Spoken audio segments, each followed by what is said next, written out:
All right, good afternoon. Well, actually, it's still only 10:30.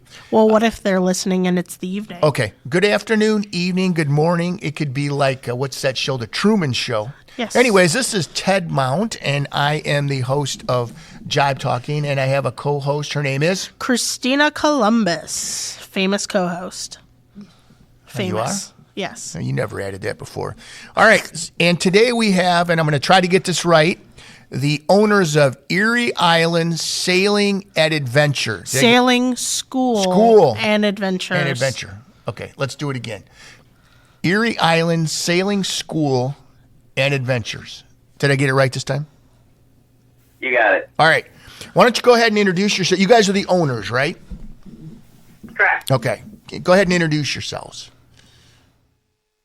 So I am Tricia Purvis. I am an owner of Erie Island Sailing School. And? And we... Well, who's the other person on the line? So my name is Ken Purvis. I am also part owner in the school with my wife, Tricia. Which part do you own? No, I'm just kidding. I own the 49%. Yeah, I know how that goes. Well, I have the 51%. Let's start with this. How long have you owned the school? This will be our third season as owners. That's good. Yeah. So I hear, so what does your company have as far as sailing lessons? Are you going to dive right in? I'm going to dive right in. All right. So we work with the ASA program, American Sailing Association program, and they have classes ranging from entry-level classes, so for someone who has never set foot on a boat or a sailboat, all the way to someone who's looking to more advance their classes or advance their knowledge and using classes for doing that, or in addition, wanting to go charter a boat somewhere like the Caribbean or the Mediterranean. So we can help with proper licensing and certifications to assist with that. Well, that's nice. You know, you mentioned this, I guess maybe I want to ask this question. You said who have never stepped on a boat. If someone comes in to take lessons, everyone start at the first class, or can they jump in at a different place, or how would that work? If they never have set foot on a boat before, they would start at the ASA 101, so the introduction class. And we have several people that come through, and that's their scenario. They just want to see if this is something that they want to pursue. Now, I was looking on your website. That course in particular, is that the one that's offered online? No, there's actually an online course that when you sign up for that first course, that first entry-level course, there is an online program that gets sent to all of our new students to sort of give them an introductory of what it's about, some basic terminology, things like that. So it kind of gets them prepared for the class. All of our classes are hands-on and on the water. The only exception would be there is a navigation course, the 105, that is a classroom course, but all the other classes, we want to get them out on the vessels. Okay. That's pretty neat. Now, what if someone comes to you and let's say they've been to an adult sail at a school at a club, obviously not a certification, or have a boat and sailed a little bit? Would they jump in at a different level then? So it depends upon kind of what their experience is. Typically, what we'll do there is kind of ask where they're trying to get to, right? What are their goals? Are they just trying to get more experience, or are they trying to get a certification so they can go charter or bareboat somewhere? So once we understand that, we'll understand what their experience level is just from their perspective. And then we do have test out options for some of the first level classes. The first two classes we'll do a test out offer. But in order to do that, we recommend that they speak to one of our instructors, just do a phone conversation, and they'll kind of run them through some material and kind of test them, if you will. And then we'll get feedback from our instructors as to whether they're able to test out of one or two particular classes, and then that gets them the level of class from there on out that they could start up in. So it really depends upon the individual, but we do run them through a discussion with our instructors to validate kind of what their knowledge is. And experience. Okay. For a test out, we're looking for knowledge and experience.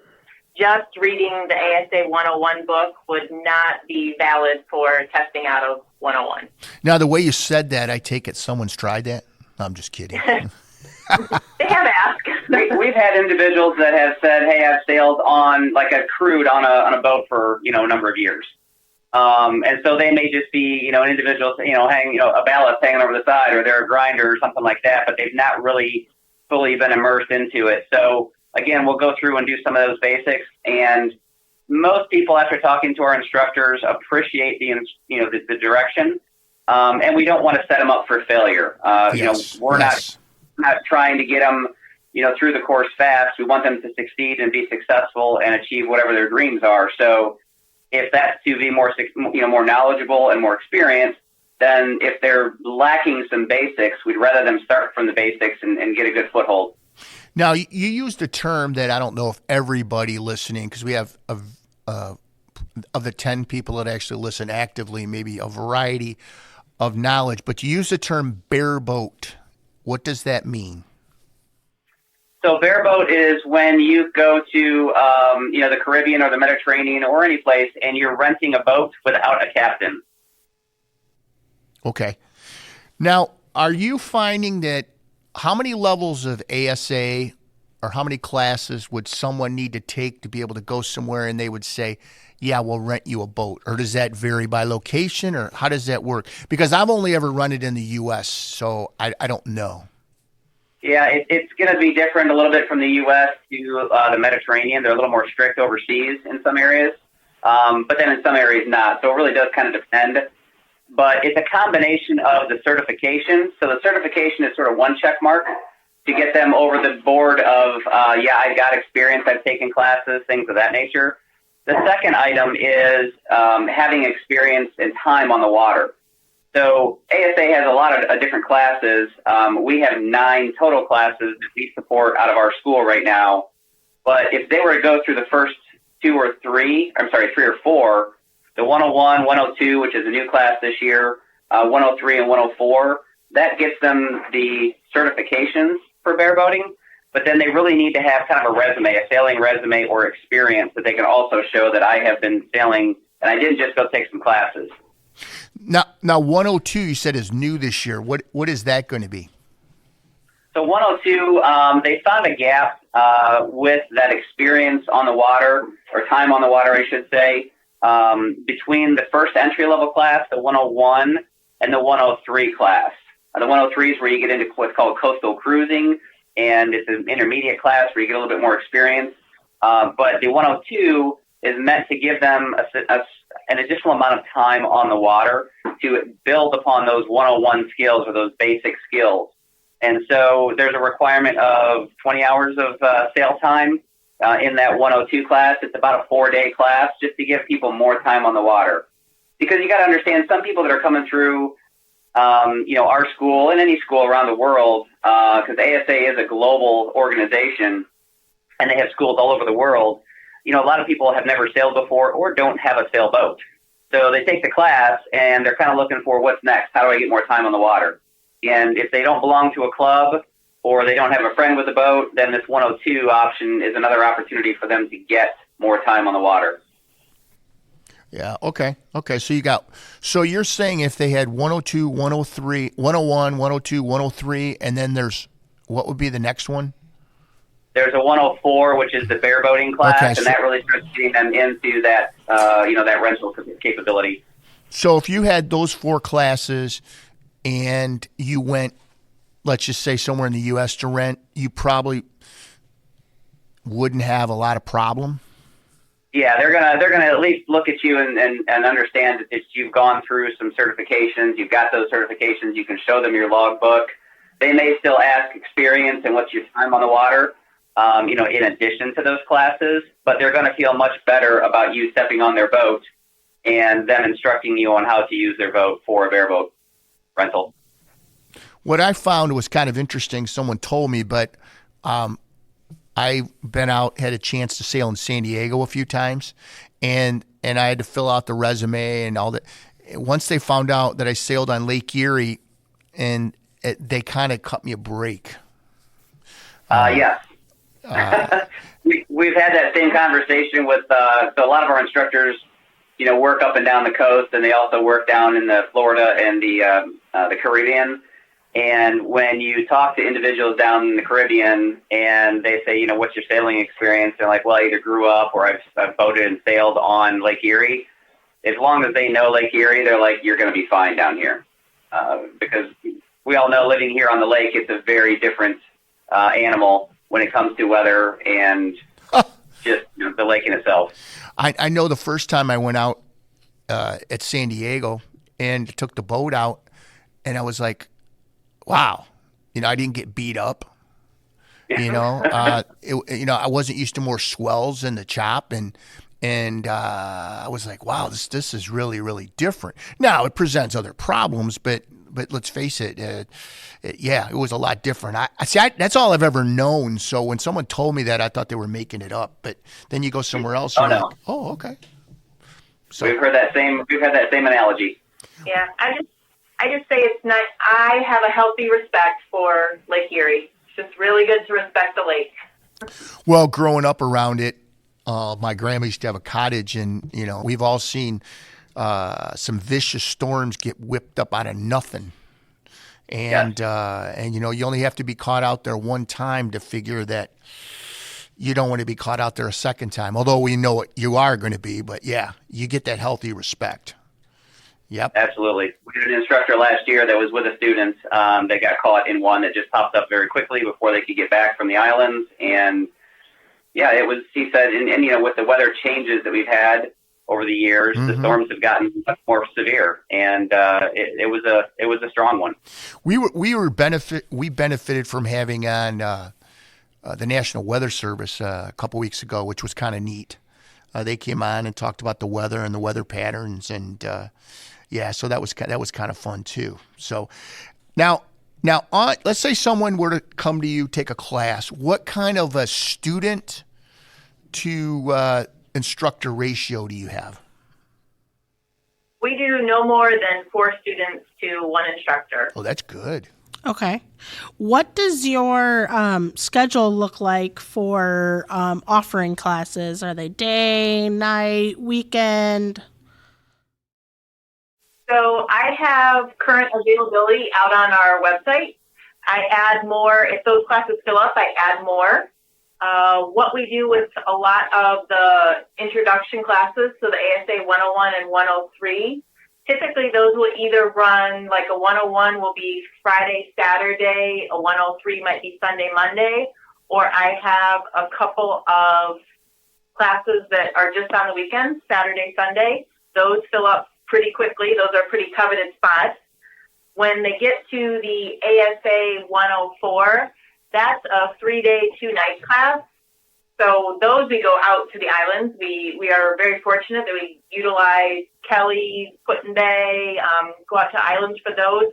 Those we typically run during the week because we all know that the islands can get pretty lively on the weekends. And just getting into restaurants and dockage and that is a real challenge. So for classes purposes, we try to hit the islands during the week. I love how you put lively. Well, and let's be honest too, not only that, but the boat traffic in between Sandusky and Put-in-Bay on the weekends can be a little intense. Very much so. Yeah. Yeah, that becomes, to those of us that have grown up on the lake, the washing machine effect between the islands there. So, and it becomes a good opportunity to show students sometimes what other individuals are doing that we don't recommend or should not be doing. I like to call it the moron effect, but you can't say that. Last time I went to Cedar Point, sailed over to Cedar Point and went between Put-in-Bay and anyways, it was crazy the amount of people in power boats that were just being so incredibly rude and anyways, but I don't want you to comment on that. But you're right. It is something different. So now you mentioned let's talk about 104 for a second. You said that's a 4-day class? That one's a 3-day, 2-night class. Okay. So do you it's 24 hours. You stay on the boat. You basically live on the boat just as though you would be bareboating if you went out and rented a boat yourself. So do you sail it all at night during that, or just stay overnight?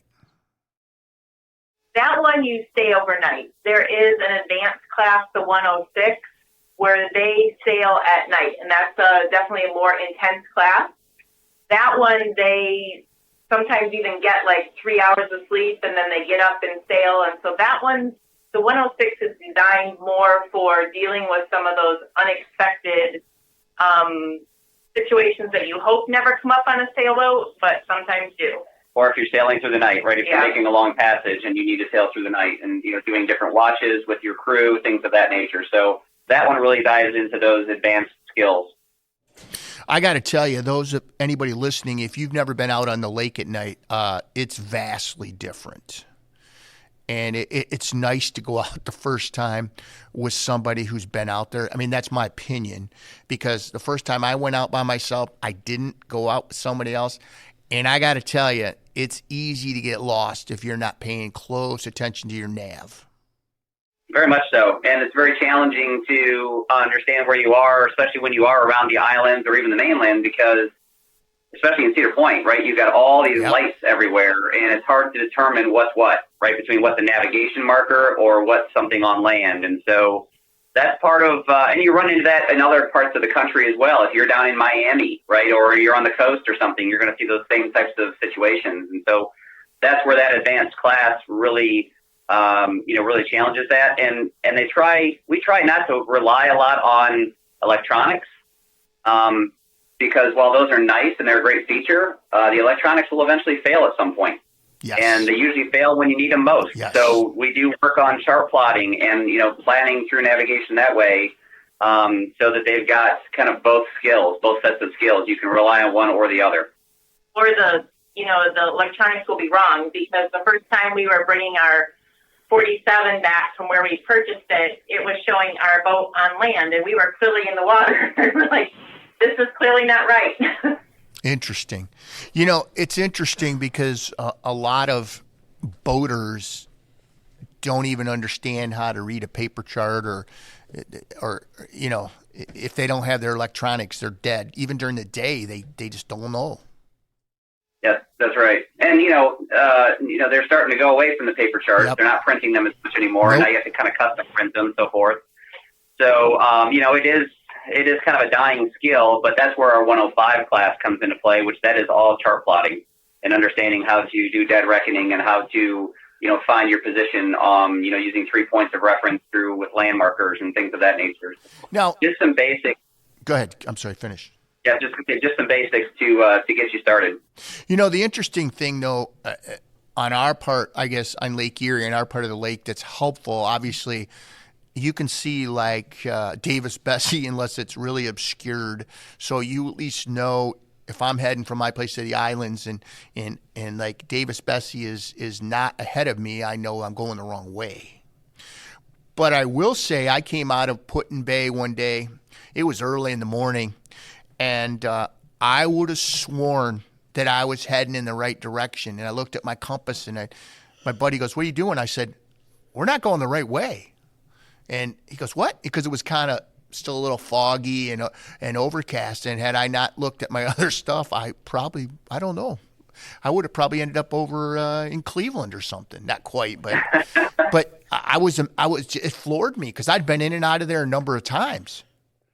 Oh yeah. It's pretty easy to get turned around really quickly, especially if you throw a little bit of fog in there, or some other obstructions like that. Yeah, and we've run into situations as well where, people are like, hey, go down to Cedar Point and take a left, and, from Cedar Point, and that's not how you navigate on the lake. So,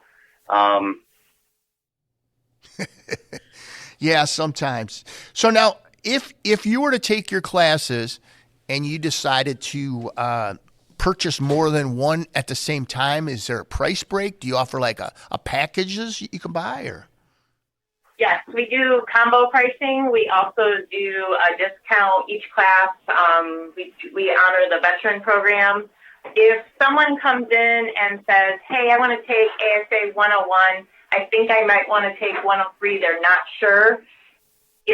I always recommend start with ASA 101, and if you want to take 103 in the same season or even 104, I will always like retro honor the discount pricing or the combination pricing. I'd rather have individuals be sure and enjoy the classes before they commit to more than they may want to do. Okay. So then, if I were going to come and I was going to take 101, let's just say one class, how much does that run? So the 101 class, I mean, initially is $595 right now, and that covers everything in the class. It covers your materials because we do send out books. There's class books and everything. You get your log books. It covers your certifications through ASA and any registration fees through ASA from that perspective. Covers the cost of our instructors and everything. So it's a fully encompassed class. But the $595 then covers your 2 days with the instructor. And then you've also got that video that you mentioned as well, which is that kind of instructional video, the first time video that goes through there. So all that's included in that. So now what if I bought 101, 103 package then? How does that go? There is roughly, there's a combination that gives you $140 savings if you do both of them in the same season. That's substantial. So as long as you take them in the same 2024 season, that is honored. Now, when does your season run? Oh, that's a good question. Our first class is May 10th and 11th, and I know that one is full. Our next class is the last weekend of May and the beginning of June. That one has some openings, and then we run through September, with the bulk of our classes running June through August. Okay. Nice. And the adventure portion of your business, what kinds of things do you offer on the adventure side? That's when you go to Put-in-Bay. That's the adventure. Yeah, exactly. That is the adventure. So the other side of our business is we've got the Black Pearl Charters, which is our 47-foot sailing vessel, and it is called the Black Pearl. It is kind of like it's got a little bit of a pirate look to it. It's an older vessel. It's a 1980s vessel. And so we'll take day sails, half-day sails and full-day sails. So just charters on that with a captain. And then we'll do sunset sails in the evenings on that as well. So we'll go around the islands, or we'll go around Cedar Point. We do have, on the 4th of July, a fireworks sunset sail. So there's only one of those, obviously. And so that one usually fills up pretty quick. And then we're also expanding the opportunity of using that boat to look into providing high adventures for different organizations like the Boy Scouts, maybe church organizations, things of that nature. We're just starting that out this year to where we can take them out around the islands and just do some high adventure, teach them how to sail. They can do some kayaking. They can do some hiking. They can see the different features that we have available on the islands. And so some youth don't really get the opportunity to do that. And so we're trying to expand into that this year. I love that. That's great. Get young people involved, and that's what it's all about, getting the next generation set up and doing some sailing. Absolutely. Exactly. Exactly it. Now, when you have the pirate sail, do you wear like an eye patch or like a bandana or anything? We do have some on the boat, yes. Okay. The Coast Guard probably wouldn't appreciate. The Coast Guard probably wouldn't appreciate it if we're only looking at it with one eye. Yeah, they don't have much of a sense of humor, do they? No, they really don't. So we want to stay on their good side. So that's But our guests can certainly wear them, and we can do engagement proposals on an individual can come if they want to do something unique like that, Oh, or I like that. pictures or engagement photos. So we do a variety of things. It's the boat has a unique characteristic about it. Now, as the captain, can you marry him then? Yeah, I guess you can. I mean, if they want to go that route, we could. Yeah. I would charge more for that, by the way. Absolutely. And throwing the bouquet on there might be a little difficult, being that it's kind of small area. You might have to tie a string to it or something. It's not that small. Yeah. Yeah, but you could throw the bouquet. The wind could catch The it. deck space. Yeah, the deck space on our big boat is quite nice. It's very comfortable to walk around on, and There you go. That would work. there's a lot of space on it. Now, what do you do the lessons on? What kind of vessel? So new for this season, we have 36 6-foot Catalina Mark II Ooh. that will be, and then that was some vessel that we newly acquired at the end of last season. So that one is a 1995, and then we have a 1990 Veneto First. That's the length is 35 on that. So those are our two primary school boats that we use for the training classes. And then I'll add as well that one of the classes we haven't necessarily talked about, but you talked earlier about the bear boating, and the chartering. If you go down to a lot of the Caribbean area or even the Mediterranean, pretty much most of the vessels now that they're chartering are the catamarans and, the big cats. And we don't have those up here in the Great Lakes yet, but we are getting one this year. So we'll be adding that class in. There's a 114 class, which is a cruising catamaran. So it's basically an augmentation of that 104 bear boating, but just getting you into the catamaran experience. And so we've got that coming in June, and we'll be doing those classes this year out of the school. So we'll be the only school in Lake Erie, and really in most of the Great Lakes, the lower Great Lakes, that'll have a catamaran to do those types of classes. And we do have a couple of combination classes on the catamaran that are actually out on the website right now that are the 104, 114 combination on the cat. Ooh, that'd be so nice. If people get through the 101 and the 103 and they really think that a catamaran is the route they're looking to go, they could take that 104 and 114 on it, and there is a substantial savings for doing that combination, and it is a 5-day class, so they get 5 days for 4 overnights on the catamaran. So you can really get that experience of, bear boating here in the Great Lakes, and you get to go to all the islands and so forth. So that'll be a really good ad for us this year. I would say so. Yeah, we're really excited about that. I'm not excited about how long it's going to take me to wash that boat and all those boats, but we're really excited about offering those. Did you say how to wash the boat? Yeah, because I do that part. I get to scrub all the boats down. We want to make sure that they're clean and presentable, every time the students go out. So we do take care in making sure that they look good. For a $20 discount, why don't you have the people clean it themselves? There is a thought of that. There are some other schools that do have the students clean all the boats before they leave. So, have the Boy Scouts do it.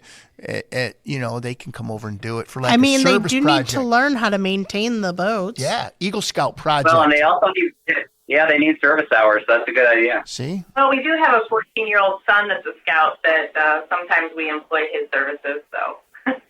Well, the other thing too I'll add is we'll add to that adventures name on there. So we've got the catamaran coming here in Lake Erie where we do that 104, 114. This year we also did a destination training session, and we're probably going to repeat that. Yeah, so we're going down to the British Virgin Islands in June. We're taking pretty much the whole school down. We're taking the majority of our instructors, and we're taking 24 students down to BVIs to basically teach down the BVIs. Nice. That would be really nice. That would be really cool. We got a couple people from here that go down there, I think, every other year to sail, and they really like going down there to sail. Yeah, one of our captains has their boat in charter down there, so we've got 3 boats. We're going to do our own little flotilla, if you will. We're kind of jumping on alongside ASA. They're doing a larger flotilla, but we've got 2 catamarans and a monohull down there, and students are going to either take from the 101 to 104 on the monohull, or they're going to do the 104, 114s and do the bear boating classes while they're down on the catamaran. Now you said that's going to be in June. You said? Yes. Wow. Okay. And that class is sold out. Obviously, that one sold out probably in about 2 hours. Nice. Yeah, the location probably had a little bit to do with that, I would think, huh? Just a little bit. Or maybe it was so your charisma. Maybe it was your charisma. It could have been. I'll take that. I'll go with that. You never know. Probably the captain's charisma and the location. But yeah. We find that our students really enjoy our instructors. They'll come back for repeat classes and make a request to stick with a specific instructor. So speaks very, very highly. And I would be remiss not to mention that they're the ones that are really doing the heavy lifting and keeping these students happy and providing them a really solid foundation for instruction. Many of our students have gone from there to purchase boats where they didn't have boats before, and expanded their learning. So our instructors are top notch, and we've been told so by many individuals within ASA and others, and so we really appreciate them. Yeah, we couldn't. I mean, they're the foundation. How many instructors do you have? Currently, we have 5. Okay, that's a good number. Yeah, that's a good number. It's a good number. Always looking for more. So if anybody's got some sailing experience and they've sailed for years and they want to, they like to teach others, then we're always looking for more. Yeah, and they've got the personality for teaching others. It's then that's what's a good fit for us. Well, that's an interesting thing. So if somebody wanted to do that, what would you bring them over, put them through some of your classes, and then say, okay? Or So ASA has a very strict program for their instructors, and they have to go through ASA's instructors program, if you will. And so they do have to take classes, and we have a master instructor come in and teach them, those, and then they have to have a certain amount of time teaching before they can advance to other classes. So we would do what's called an IQC, which is an instructor qualification clinic. And, we would have a master instructor come in, and we'd run a clinic to basically teach new instructors. So they would have to have that underneath them, and we would help them to acquire that. And then they would also have to have their, U.S. Coast Guard captain's license as well. We have all of our captains are required to have a U.S. Coast Guard license. That makes sense. Well, it sounds like, were you going to have a question there, Christina? No. Okay. Just stretching. Huh? Just stretching. Yeah, all right. Yeah. One of the things we offer I was talking to somebody here about the fact that we were going to have you guys talk on the show today, and we said this would be really nice after we have our adult learn to sail, that we could send some of our people over to say, I'd like to get some more time, some more structure, because as we all know, we all need crew, but the thing is, like you said, telling somebody sit on the rail, that doesn't really help them learn very much. And the first time they ask you to put the whisker pole out and you say, what is it? Or you drop it in the lake and they cuss at you. Yeah, they don't float. Well, I asked that question. We were out at the islands doing the Bay Week. And after the captain said, I want a starboard set. No, I want a port. No, go back to starboard. I'm like, you know what? I don't think this pole floats. So you got to make a decision, or it's going. No, we didn't drop it in, but yeah, you got to pick one. But the point is, even I go with them, and it's like, okay, I need you to sit up front. It's like, okay, like sometimes I'm like, should I just take my own boat out? And I understand, because I don't have the experience these guys do, and for me to make it into the cockpit, I don't think I'm going to live long enough. Because you got to know, sail with somebody a while. So I think some of our learn to sail students that would benefit greatly from getting some more hands-on. Because let's face it, if somebody's done it for a while, especially if they're used to racing, they're going to get all freaked out about the boat not being trimmed out right. And next thing you know, you don't own the tiller anymore. What happened? That's right. Were you watching the Telltales? One of my buddies asks me that here, Neil, I'll mention his name, and I'll say, no, he'll say, I already knew you weren't. So I say it with him all the time. I love him, but I know I'm not going to be the one on the tiller. No, you bring up a good point. All the clubs around here, right? Jolly Roger, North Cape, Port Clinton, even over to Cleveland, they've all got, and there's some in Sandusky, an adult learn to sail program to just, introduce somebody to sailing. And that's great. And we're not at all looking to compete with those or anything like that. We think those are wonderful because it gives somebody that initial experience. To see if they like it. But like you said, to see if they like it. And then we're going to take that, further and start, adding certifications to that and really get them through the training and get them the course books and everything else to where they can start advancing and understand if that's really where they want to go. So it's a great opportunity for them to just take that next step and further their experience. It's also good too, because all the different clubs have different types of boats. Yep. And that's why we've got two and three different kinds of boats as well, because it's good to sail different types of boats. They all behave differently. So it's good to have that experience on different boats. And, the other thing too, I'll mention is, A lot of the people that are coming through our courses aren't necessarily looking to race. They're looking to cruise or just go sailing. Yep. And they might want to go do something down, in charter a boat or something like that. But that's a big difference. Is you've got a lot more people that are coming in looking to just cruise and not necessarily getting into the racing aspect of it. So when we do find people that want to go that route, then we say, then that's where you want to get connected with a club and start working with them. So we'll suggest that they go that route. Well, the thing I like too about the idea behind taking a course, even if you sailed a while, is like you mentioned, you get to see different kind of boats.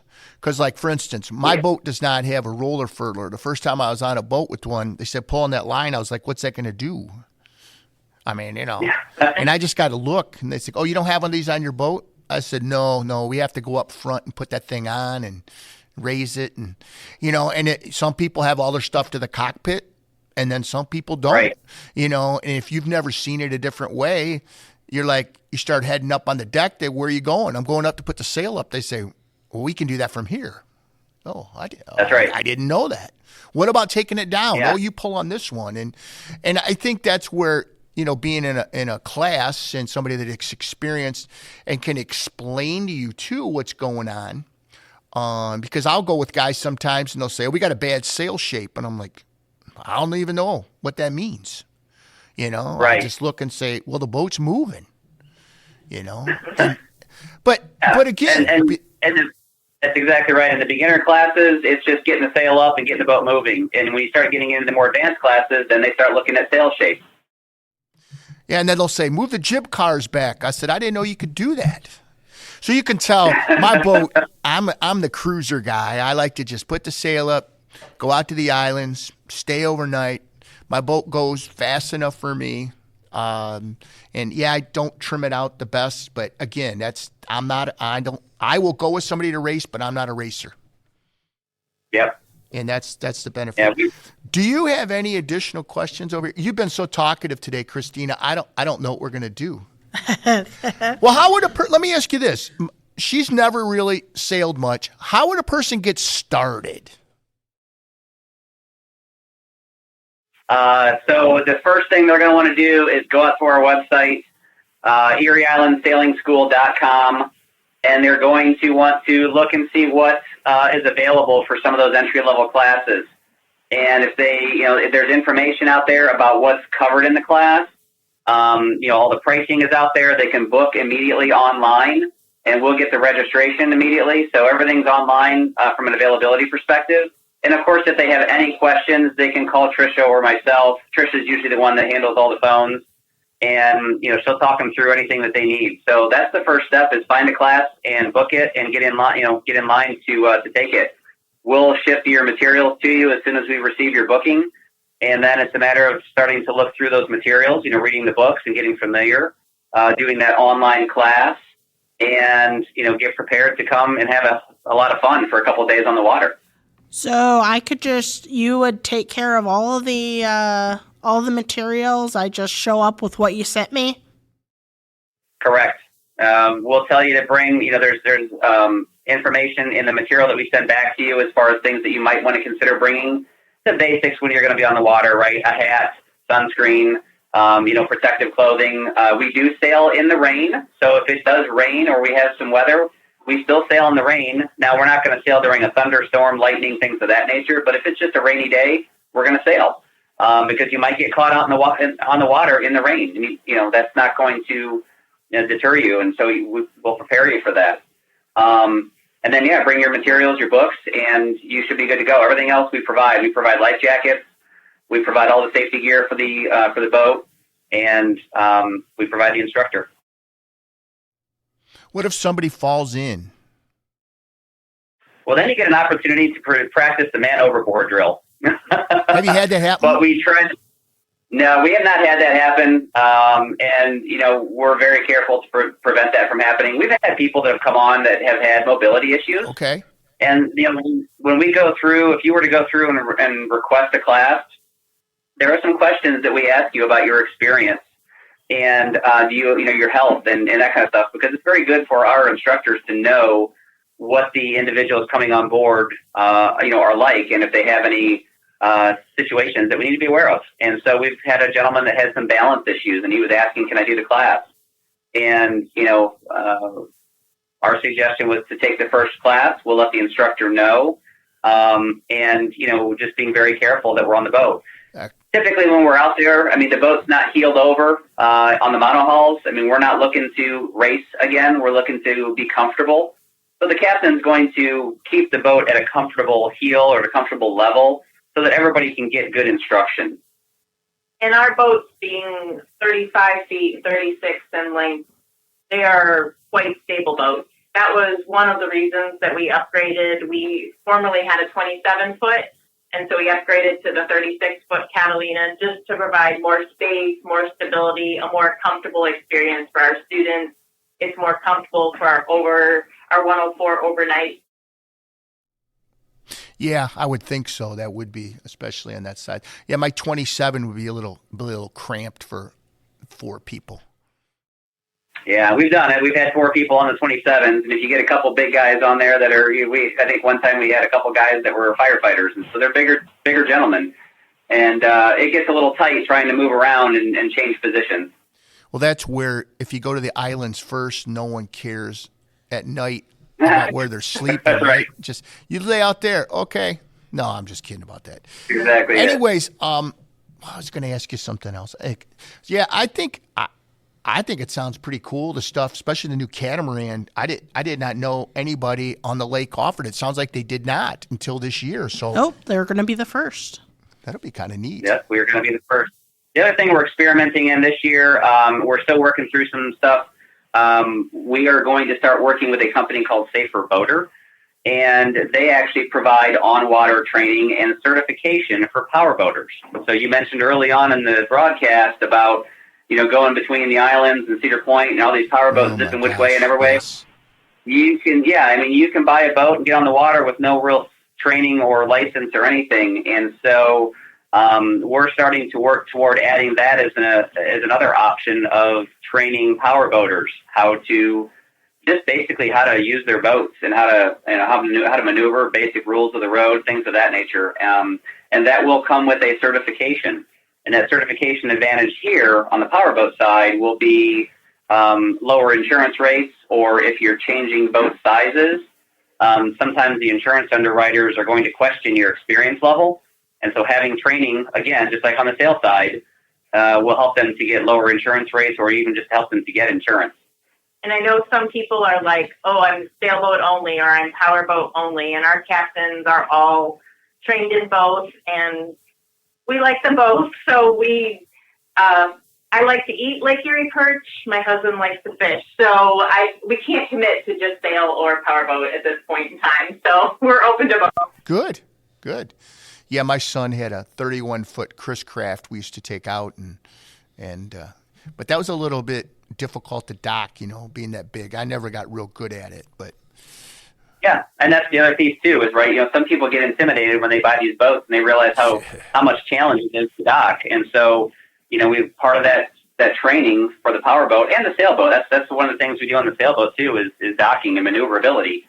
And so adding that from a powerboat perspective as well, we can cover both. And while we love to be out sailing, we love to have some knowledgeable powerboaters around us. Yes. And, you mentioned docking. Let's face it, there's nothing worse than going out for a great day and your docking experience is less than nice. It can ruin a whole day on the water, especially if you got a bunch of people on your boat that just don't know how to dock, don't know how to help you. Right. Well, that's exactly. And if you're, you being the captain of your vessel, can't instruct others as to what to do or what you would like them to do to help you, that's challenging as well. So you're kind of, on an island by yourself. And so helping someone to be able to instruct your crew, even if they're just there for a pleasure day to help you dock, is just going to be much more enjoyable. My wife says sometimes I instruct her too much, though. Because communication is key. We've been married almost 30 years, and we tell our kids we're still practicing, and it applies at home and at the dock. Yeah, I think the thing is that I don't say please. I say get over there, grab that, and so I have to be careful. The guys, we don't care But my wife's, anyways. She never listens to this podcast, so I can say whatever. I'm gonna let her know she needs to listen to this particular one. one. That's my daughter over there talking. All right. Do you have any other questions? No. All right. Thank you very much for coming on. I found this just really enlightening and fun, and we will definitely tell our Learn to Sail students that this is available if they want to increase their knowledge. And I would say encourage them because the more comfortable you are on the water, let's face it, the more fun you have. There's nothing worse than going out and you're way beyond your limit and you worry the whole time.